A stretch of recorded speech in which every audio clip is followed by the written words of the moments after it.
नमस्कार, जनतंत्र टीवी में आप सभी का बहुत स्वागत है। मैं गरिमा श्रीवास्तव आपके साथ बुलेटिन की शुरुआत करेंगे इस वक्त की बड़ी खबर से, जहां बिहार चुनाव में प्रचार सीएम धामी करते हुए नजर आएंगे। गोरियाकोठी विधानसभा में आज चुनावी रैली होगी। एनडीए प्रत्याशी देवेश कांत के नामांकन में भी शामिल होंगे। बीजेपी केंद्रीय नेतृत्व ने सीएम को प्रचार की जिम्मेदारी सौंपी है। तो मुख्यमंत्री पुष्कर सिंह धामी बिहार विधानसभा चुनाव में एनडीए प्रत्याशियों के समर्थन में प्रचार करेंगे। सीएम धामी सीवान जिले की गोरियाकोठी विधानसभा में चुनावी रैली को संबोधित करते हुए नजर आएंगे। बीजेपी केंद्रीय नेतृत्व ने बिहार चुनाव में मुख्यमंत्री धामी को प्रचार की जिम्मेदारी सौंपी है। मुख्यमंत्री गोरियाकोठी विधानसभा से एनडीए प्रत्याशी देवेश कांत सिंह के नामांकन में शामिल भी होंगे। इसके बाद नारायण महाविद्यालय मैदान में चुनावी रैली को भी संबोधित करेंगे। रैली में मुख्यमंत्री केंद्र सरकार की कल्याणकारी योजनाओं और प्रधानमंत्री नरेंद्र मोदी के नेतृत्व में देश में हो रहे विकास के मुद्दों पर जनता से वोट मांगेंगे।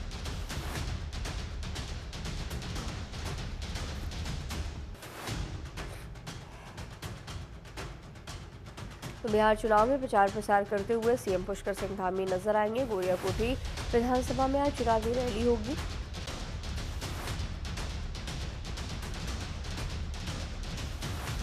एनडीए प्रत्याशी देवेश कांत के नामांकन में भी शामिल होंगे। बीजेपी केंद्रीय नेतृत्व ने सीएम को इसकी जिम्मेदारी सौंपी है।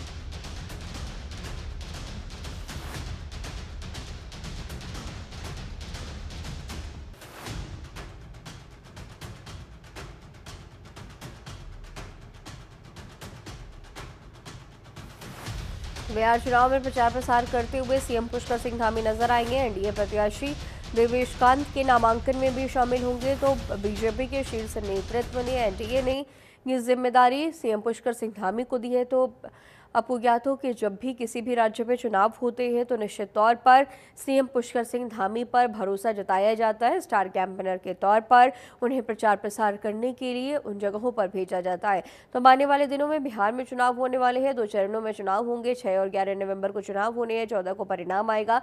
लेकिन उसके पहले नेताओं ने पूरी तरह से एड़ी चोटी का दम लगा रखा है और अलग अलग राज्यों से स्टार कैंपेनर्स के तौर पर जो पॉलिटिशियंस हैं वो भेजे जा रहे हैं। और इन सब के बीच अब उत्तराखंड के मुख्यमंत्री पुष्कर सिंह धामी को भी बिहार भेजा जाएगा। बिहार में चुनावी प्रचार प्रसार करते हुए नजर आएंगे। गोरियाकोठी विधानसभा में आज उनकी चुनावी रैली होने वाली है।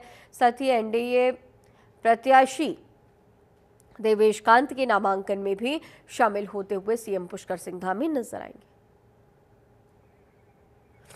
और इसी खबर पर और भी ज्यादा जानकारी के साथ हमारे सहयोगी हरीश खनेड़ा हमारे साथ फोन लाइन पे मौजूद है। हरीश, आज बिहार चुनाव में प्रचार प्रसार के लिए सीएम पुष्कर सिंह धामी जाने वाले, तो ऐसा पहली बार नहीं है जब सीएम अलग अलग राज्यों के प्रचार प्रसार के लिए जाते हैं। बीजेपी उन पर बड़ा भरोसा दिखाती है और स्टार कैंपेनर के तौर पर उन्हें जिम्मेदारी सौंपती है। और अब आज वो बिहार जाएंगे, और भी क्या कुछ अहम जानकारी?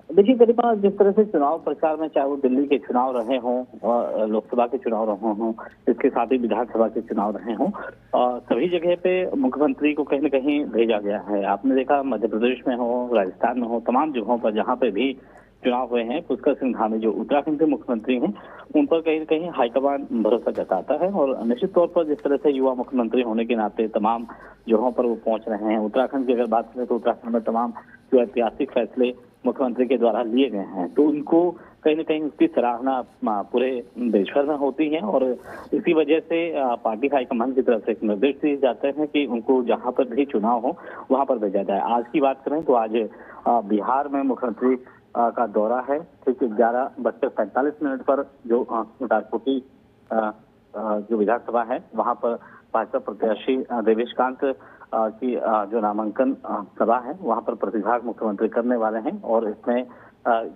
यहाँ जनसभाएं भी होंगी। जाहिर सी बात है कि आज उनके 2 कार्यक्रम इस क्षेत्र में लगे हुए हैं। और जिस तरह से बात करें तो कहीं न कहीं भाजपा को मजबूत करने के लिए उत्तराखंड में आपने देखा कि चाहे वो नकल को लेकर के हो और साथ ही साथ भू कानून को लेकर के हो, तमाम जो चीजें आपने देखी हैं उनका कहीं न कहीं श्रेय इस समय देश भर में ले रहे हैं। आपने यूसीसी का मामला देखा हो उसको उसकी भी पूरे देश भर में सराहना की जा रही है। तो इसी वजह से उनको कहीं न कहीं प्रमुखता पे रखा जाता है और यही वजह है कि आज उनको जो स्टार प्रचारक के रूप में बिहार भेजा गया है। बिहार में मुख्यमंत्री पहुंचे हुए हैं। देखिए 11:45 पर गोरिया कोटी जो विधानसभा है, यहाँ पर एक चुनावी जनसभा होनी है, साथ ही साथ नामांकन सभा होनी है। जो देवेश कांत हैं भाजपा के प्रत्याशी, उनके पक्ष में आज लोगों से अपील करते हुए भी नजर आएंगे मुख्यमंत्री जी। निश्चित तौर पर जिस तरह से हरीश आपने जिक्र किया, सीएम पर भरोसा जताती है बीजेपी के सीनियर लीडर्स उन पर भरोसा जताते हैं और युवा सीएम के तौर पर उन्हें हर राज्यों की जिम्मेदारी इलेक्शन के टाइम में मिलती है। इसके साथ ही साथ आज जब वो बिहार में एक तरफ जहां चुनाव प्रचार प्रसार करते हुए नजर आएंगे, जनसभा को संबोधित करेंगे, दूसरी तरफ चुनौती उत्तराखंड में भी देखी जा रही है क्योंकि लगातार कैबिनेट विस्तार को लेकर के अटकलें तेज थी और कहा जा रहा है कि पूर्व सीएम और वर्तमान सीएम में बन नहीं रही है, इस वजह से अभी तक कैबिनेट विस्तार नहीं हो पाया है। इससे लेकर के क्या कुछ जानकारी है हरीश? देखिए क्योंकि काफी समय बीत चुका है गरिमा, जैसे कि आपने देखा कि लंबे समय से कयास लगाए जा रहे थे कि कैबिनेट विस्तार किया जाएगा, लेकिन इस समय की बात करें तो लगभग 5 सीटें इस समय कैबिनेट में खाली हैं और जिनको भरा जाना है बहुत जल्द भरा जाना है। हालांकि पिछले वर्ष से ही लगातार इस पर कयासबाजी की जा रही है।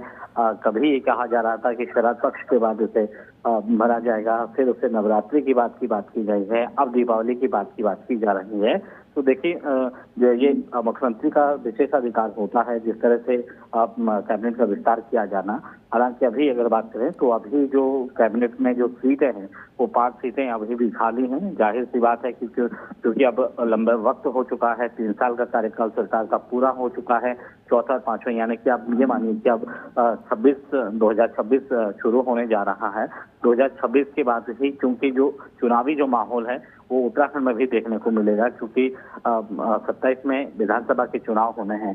तो ऐसे में विधानसभा चुनाव से पहले ही क्या भरे जो कैबिनेट की जो सीटें हैं वो भरी जाएंगी या नहीं। हालांकि अभी कुछ दिन पहले ही जो 2 लिस्टें यहाँ पे निकली थी जिनमें जो दायित्व लोगों को दिए गए थे, कार्यकर्ताओं को शांत करने के लिए दायित्व दिए गए थे और ये बीजेपी संगठन और सरकार के स्तर का मामला है और जैसे ही ये चीजें क्लियर हो जाती हैं, क्योंकि उनका दिल्ली का दौरा भी है, आज ठीक 7 बजे मुख्यमंत्री दिल्ली भी पहुंचने वाले हैं। जाहिर सी बात है कि वो बड़े लीडर से यहाँ पर बात करते हुए नजर आएंगे। जहाँ चाहे वो अमित शाह की बात करें या फिर नरेंद्र मोदी की बात करें तो प्रधानमंत्री से भी मुलाकात हो सकती है। इसके साथ ही समय की अगर बात करें सीटें हैं वो अभी भी लंबित है, तो अब उसको किस तरह से भरा जाना है और इसको लेकर ने कहा कि जो 2 मुख्यमंत्री हैं, चाहे पूर्व मुख्यमंत्री त्रिवेंद्र सिंह रावत हों या फिर वर्तमान मुख्यमंत्री बनाए रखना बहुत महत्वपूर्ण होता है क्योंकि जिस तरह से अब आने वाले जो चुनाव हैं उनमें किस तरह से जीत हासिल करनी है, तो इसको लेकर के भी कहीं न कहीं जो चीजें हैं वो चल रही हैं। फिलहाल अब तक ये सीटें भरी चल रही हैं। ठीक है हरीश, खबर पर नजर बनाए रखिएगा, आगे भी आपसे अपडेट्स लेंगे। फिलहाल तमाम जानकारियों के साथ बने रहने के लिए आपका बहुत शुक्रिया। वहीं उत्तराखंड की राजनीति में मंत्रिमंडल विस्तार अब किसी पहेली से कम नहीं रह गया। 11 कैबिनेट मंत्री की छत और फिलहाल केवल 6 मंत्री यानी कि 5 कुर्सियां। सवाल यही कब भरी जाएंगी? बीजेपी विधायक खजान दास ने साफ कहा है कि अब वक्त आ गया है। उन्होंने जोर देते हुए कहा मंत्रिमंडल का विस्तार मुख्यमंत्री का विवेक है, लेकिन केंद्र और प्रदेश नेतृत्व की राय है क्योंकि अब इसकी जरूरत और मांग दोनों है। वही कांग्रेस शेषपाल सिंह ज्यादा समय बीत नहीं हुआ। उन्होंने आगे कहा कि प्रदेश का कामकाज प्रभावित हुआ है, लोग दूर दराज से उम्मीद लेकर मंत्री से मिलने आते हैं, लेकिन वास्तविकता यही है कि मंत्री विधानसभा में नहीं अन्य राज्यों के दौरे में।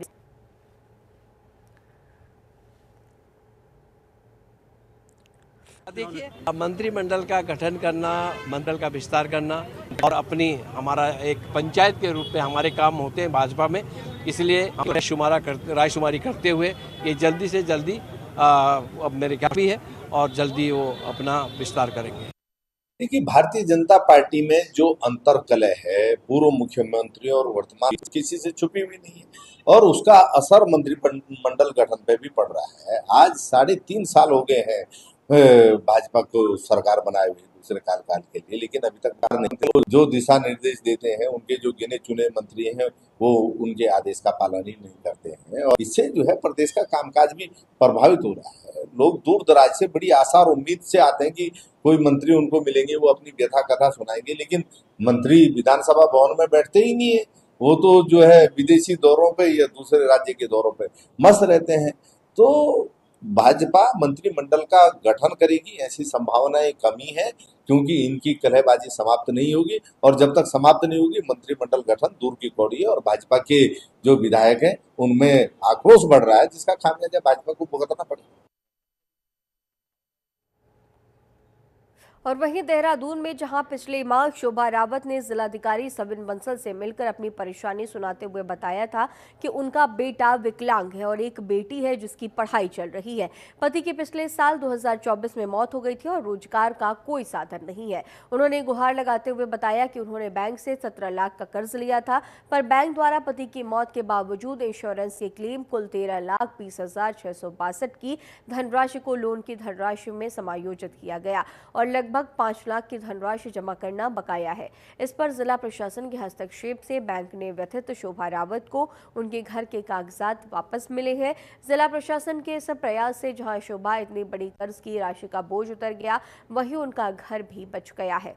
जिलाधिकारी ने शोभा के परिवार को राइफल क्लब से आर्थिक सहायता देने के भी निर्देश दिए हैं। जिलाधिकारी सविन बंसल द्वारा एक के बाद एक कड़े निर्णय लेने से असहाय और मजबूरों के चेहरों पर मुस्कान लौट आई है। देखिए, कुछ दिवस पूर्व हमारे पास जिलाधिकारी महोदय के कार्यालय में एक महिला आई थी जिनका नाम श्रीमती शोभा रावत था। श्रीमती शोभा रावत जी का जो एक पुत्र है वो मानसिक रूप से विकलांग है और पूरी तरह से कार्य करने में अक्षम है। उनकी एक पुत्री है और दोनों ही बच्चे छोटे हैं और अभी कोई भी रोजगार नहीं करते हैं। तो श्रीमती शोभा रावत जी जो है एक समस्या लेकर आई थी जिलाधिकारी महोदय के पास, जिसमें उन्होंने बताया था कि उन्होंने बैंक में जो है बैंक से एक लोन लिया था NBFC से, और उस लोन के कारण बैंक वालों ने लगातार प्रताड़ित कर रहे हैं, क्योंकि उस लोन को पति की मृत्यु के बाद वो चुकता नहीं कर पाई थी, जिसमें महोदय के निर्देशों के क्रम में हमारे द्वारा इसमें जो है इंटरवेंशन किया गया और बैंक और इन दोनों के मध्य में 5 लाख का लोन जो था उसको वन टाइम सेटलमेंट में कन्वर्ट कराया गया। बैंक ने भी इसमें हमें सहयोग देते हुए उस वन टाइम सेटलमेंट की जो शर्तें थी उस पर अग्री किया और अंततः हमने मात्र 10,000 रुपये में इस 5 लाख रुपए के लोन को कन्वर्ट कराया। और आज एक बहुत खुशी का दिन है कि बैंक ने जो गिरवी रखे हुए महिला के घर के जो कागज़ थे वो महिला को लौटा दिए हैं और इस प्रकार से जो महिला का जो भी बैंक के साथ लेन देन था वो ख़त्म कर दिया है। नमस्कार जी, मैं बोल रही हूँ शोभा रावत, इधर नीचे नौका से, क्योंकि हमने लोन लिया था 17 लाख रुपये। 17 लाख लोन लिया था, मेरे हस्बैंड लिया था लोन। उसके बाद उनकी डेथ हो गई। डेथ होने के कारण मतलब 5 लाख रुपये लगा था लोन। तो कह रहे थे कि लोन का बैंक वाले के लोन दो। हमने कहा सर कहाँ से दे, 25 साल का लड़का मेरे विकलांग है, बेटी मेरी पढ़ाई कर रही है। फिर हम वहाँ गए SDM के पास, DM सर के पास गए, तो वहाँ से उन लोगों ने फिर आगे हमारी मदद करी। मैं धन्यवाद करता हूँ उनका, बहुत बहुत धन्यवाद है। DM सर का बहुत बहुत धन्यवाद और SDM कुमकुम जोशी मैडम का, उन्होंने बहुत जल्द से जल्द हमारी बात सुनी और कार्रवाई करी उस चीज़ को लेकर कि हफ्ते से 10 दिन में हमारा लोन का जो प्रोसेस है वो। नमस्ते, मेरा नाम साक्षी रावत और ये मेरी मम्मी शोभा रावत। मेरे पापा ने 2021 में लोन लिया था बैंक से, ICICI बैंक से 17 लाख का, जिसमें कि मेरे पापा भी 30 अक्टूबर 2024 को एक्सपायर हो गए। और फिर बैंक वालों ने बोला कि आपको जो उसमें इंश्योरेंस था वो तो क्लेम हो गया, बट जो रिमेनिंग था तो बैंक वालों ने बोला ये पे करना पड़ेगा। तो वो आप 5 अप्रॉक्स के समथिंग था वो अमाउंट, 5 लाख के अप्रॉक्स। तो बैंक वालों ने बोला कि आपको देना ही पड़ेगा, इसके लिए आप टाइम ले लो, 1 साल 6 महीने जितना भी आपको लेना है, बट आपको ये पे करना पड़ेगा। फिर हम DM सर के पास आए आज जनता दरबार के थ्रू। तो DM सर ने और SDM मैडम ने वहाँ बैंक में बात करी और जो भी प्रोसेस था वो बहुत जल्द से जल्द करवाया और हमारी रजिस्ट्री हमको मिल गई है अब। तो मैं SDM सर, SDM मैडम और DM सर, SDM कुमकुम जोशी मैडम का मैं और DM सविन बंसल सर जी का मैं बहुत बहुत धन्यवाद करना चाहूँगी कि उन्होंने बहुत जल्दी प्रोसेस करवाया ये, नहीं तो होता नहीं है इतना जल्दी प्रोसेस, और प्राइवेट बैंक है जैसे कि तो ये चीज़ होती भी नहीं है। तो मैं अगेन DM सर और SDM कुमकुम जोशी मैडम का थैंक यू करूँगी। और वहीं रुड़की के मंगलौर टांडा बनेड़ा गांव में सांसद खेल महोत्सव अभियान संकल्प विकसित भारत के तहत ब्लॉक और जिला स्तर पर चलाए जा रहे हैं। इसमें नेहरू राष्ट्रीय इंटर कॉलेज और टांडा बनेड़ा सहित गांव के लगभग 3000 बालक बालिकाओं के रजिस्ट्रेशन हो चुके हैं। खेल का उद्देश्य खेल और शिक्षा में बढ़ावा देना है, इससे युवा अपनी मानसिक और शारीरिक विकास कर सके।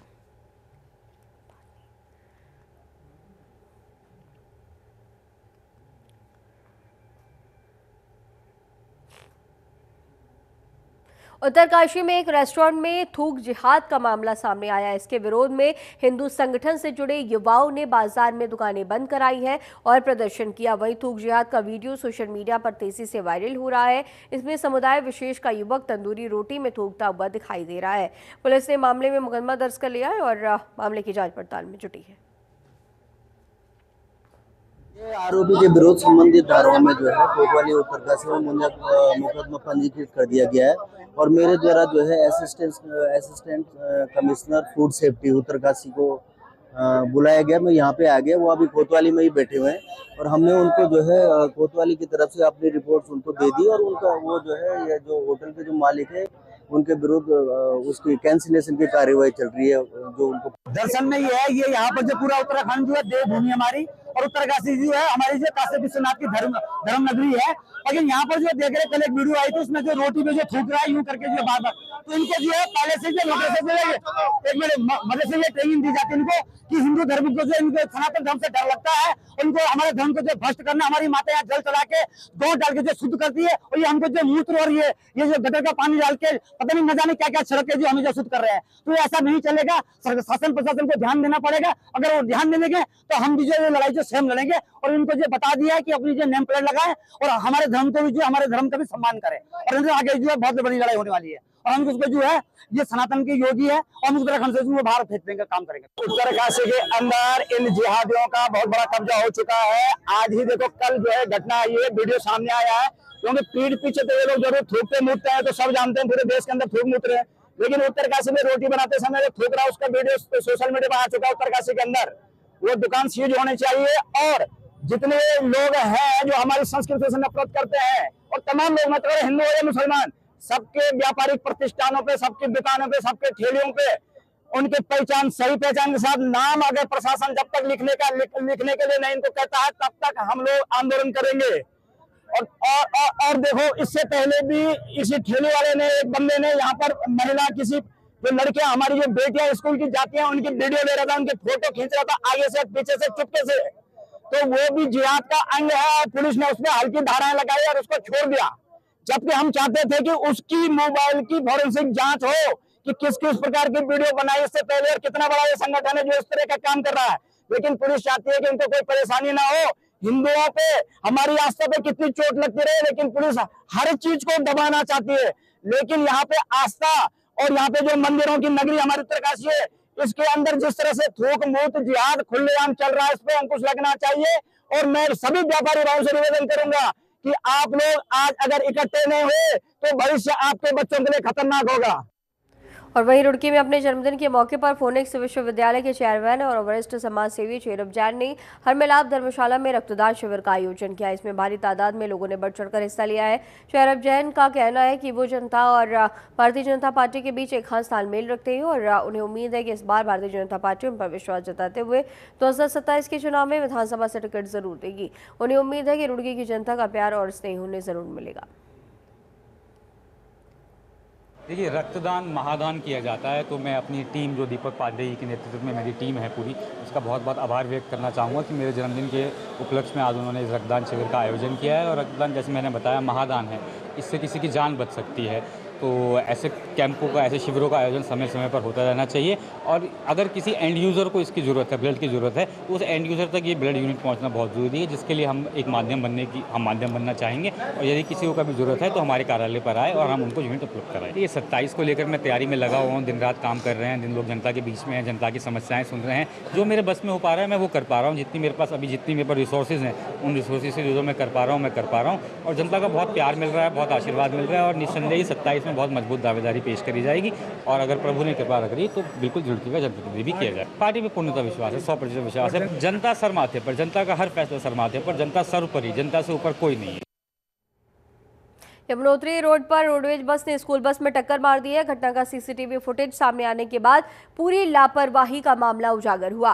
रोडवेज बस चालक नशे की हालत में वाहन चला रहा था, जबकि स्कूली बस चालक ने मोड़ पर ही बच्चों को बैठने के लिए बीच सड़क पर ही बस को रोक दी थी। दोनों की लापरवाही से बच्चों की जान खतरे में पड़ गई। पुलिस ने स्कूल प्रबंधन की तहरीर पर रोडवेज बस चालक के खिलाफ धारा 281, 125 और 324 BNS के तहत मुकदमा दर्ज किया है। प्रत्यक्षदर्शियों के अनुसार घटना थाना बड़कोट के मात्र 3 किलोमीटर की दूरी पर हुई है।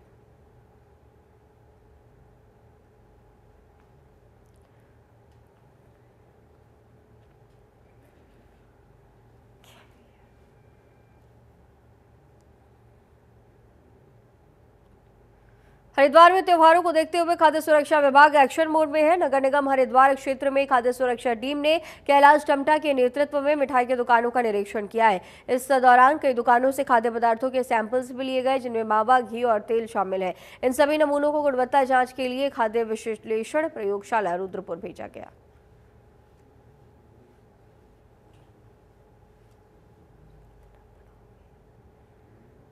हमारे द्वारा 2 टीमें बनाई गई थी, एक हरिद्वार में और एक ग्रामीण क्षेत्र के लिए, हरिद्वार ग्रामीण क्षेत्र के लिए, जिसपे कि पुलिस के साथ मैं स्वयं भी उस टीम में था। पुलिस के साथ हमने पदार्था क्षेत्र में 2 मिठाई निर्माण इकाइयों का निरीक्षण किया और जिसमें एक जगह जो बतीसा बनाया जा रहा था वो अच्छी स्थिति में नहीं बन रहा था, बहुत गंदगी थी, जिसमें मैं 2 कुंटल के आसपास बतीसा नष्ट किया और हमने मिठाइयों के 5 सैंपल उस एरिया में लिए, पदार्था एरिया में। और एक टीम जो हरिद्वार में हमारी टीम गई थी, उन्होंने मिठाइयों की और दुकानों का और डेयरियों का निरीक्षण किया और रिटेल दुकानों का निरीक्षण किया, जिसमें कि 3 सैंपल उन्होंने खाद्य सामग्री की जाँच के लिए भेजे, जिसमें कि घी, तेल और मावा है।